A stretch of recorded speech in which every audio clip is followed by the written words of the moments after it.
Guys, ngayon mag-open tayo. Binili natin to sa Lazada noong August 6. Ngayon dumating siya ng August 8. Sale to. So nabili natin to ng 152.90. So ang binayaran ko is 53 guys. So open natin guys ha. Keyboard to. Ang description dito, round keyboard. Yan, maganda ang kulay niya. Marami siyang kulay, may black, blue, green. Tapos may assorted siya. Tingnan natin kasi natin, naka-bubble wrap siya. Talagang sinigurado ni seller na hindi siya basag. Sana hindi siya basag, okay? Yan. Ayan. Retro siya, retro.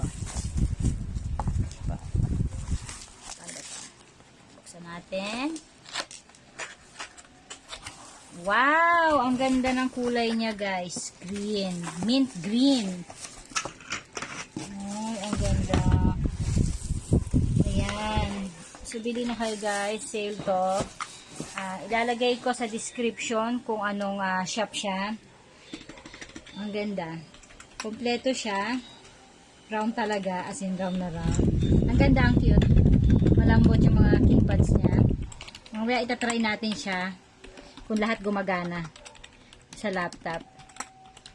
Yan. Papakita ko sa inyo kung lahat yan gumagana. Maganda siya guys. Ayan. So, check natin ito mamaya.